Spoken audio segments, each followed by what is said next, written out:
Imagine for a moment a dark and forbidden place that no ordinary human can enter, where the traces of your entire life are stored, where every one of your thoughts, whispers, impulses, and sins are collected. Your entire life is recorded and archived, waiting to be used against you when the truth is revealed. At the end of your journey, when the weight of revelation falls upon you, you will come to realize the frightening reality. Your life has been a masterfully crafted illusion, a twisted game where you were a mere puppet, controlled from the moment you were born. The Architect's Office is an iconic scene in the Matrix franchise.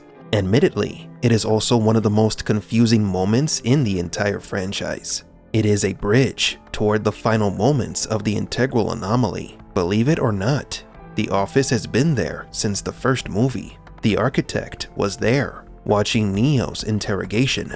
No other program or human is allowed in this room, as it hides the truth about the Matrix. Will we revisit the Architect's Office?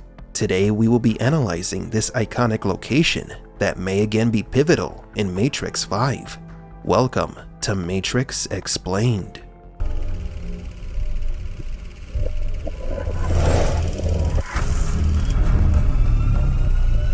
Welcome to the desert of the real. Neo, in The Matrix Reloaded, was having nightmares of Trinity's death. These visions were tormenting him, and he needed the Oracle to help him understand them. It was at their meeting in the park that Neo discovered that the Oracle was a Matrix program, and that the purpose of the One was to go to the source, where his path was meant to end. The source is the core of the Matrix simulation, the central server to which the anomaly must return and update the system to make it better.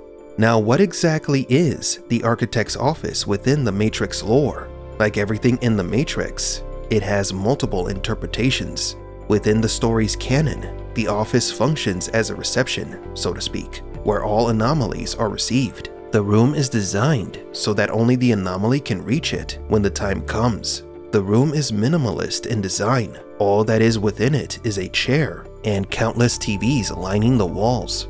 The primary function of the televisions is to reveal the truth, to show the anomaly that they have been under the machine's control. The anomaly must accept its purpose in the Matrix cycle, so the screens are a means to manipulate them.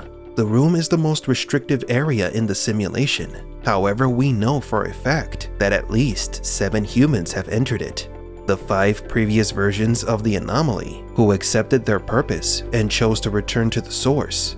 Thomas Anderson, the 6th anomaly, who with the help of the Oracle unbalanced the simulation, and another presumed anomaly from the comic, who says you can't get good help these days. This 7th individual meets the Architect at his office and fails to understand his purpose. So it is clear that the Architect's Office is the fundamental place of transition for the anomaly. It is where the One has to learn and accept that they were never in control of their actions. It is the One's final judgment.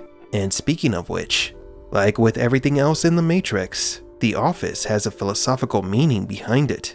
Within Judeo-Christian belief, there is a doctrine that states that during our final judgment, God will show us our sinful acts and judge us accordingly. The concept of seeing our lives before our Creator is shared among many religions, and the Architect created this office, intending to do the same to the anomaly. The Architect wanted to give Neo the impression that he was God, and it does make sense when you think about it. Neo was the archetype of Jesus Christ, so the Father must also exist. If I am the father of the Matrix, she would undoubtedly be its mother. Neo sees his entire life being played on the TVs inside the office, from his childhood to the present. It is as mystifying and enlightening as the ritual that the Oracle made him go through after giving him the cookie. Just like the Oracle uses the appearance of a grandmother to inspire trust in Neo and have him eat the cookie, the Architect uses this room to pretend to be God, so that the anomaly ends up accepting everything he is told. Because after all, Neo's humanity needs to believe in someone or something. After Neo chooses to save Trinity, the path to the office is destroyed. The Architect's plan was skewed by the Oracle, which left him with no choice but to comply with her. Much later, the analyst takes control of the simulation.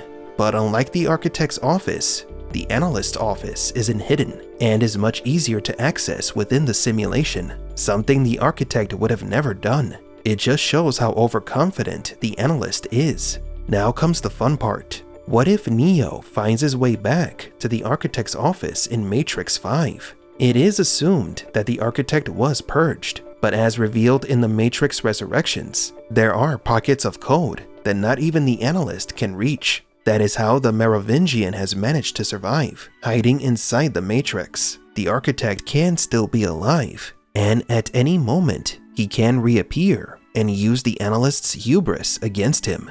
He's a sitting duck, with his office just there inside the simulation. If Neo and Trinity can burst into his office with no resistance, then what can stop the architect?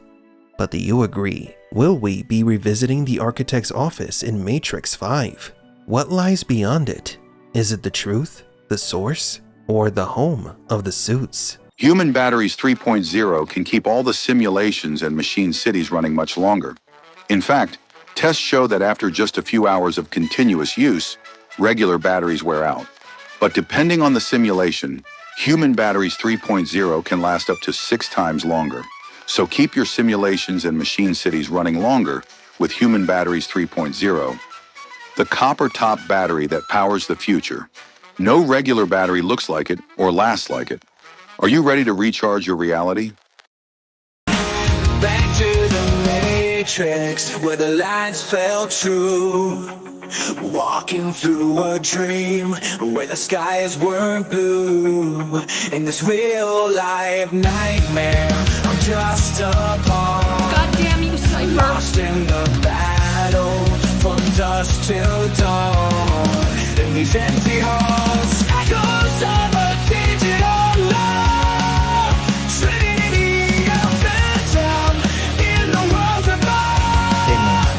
Fighting for a cause that I can't even see. In the Matrix was the only place to be. Bring me back to the Matrix, where I could feel where the scars were revealed, and the steel wasn't steel in the arms of a dream.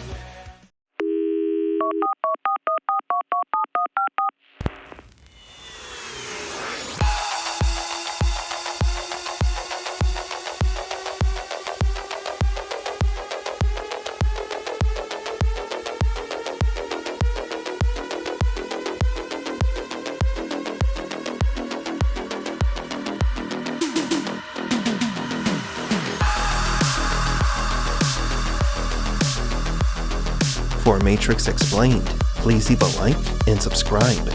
And thank you for visiting the Desert of the Real.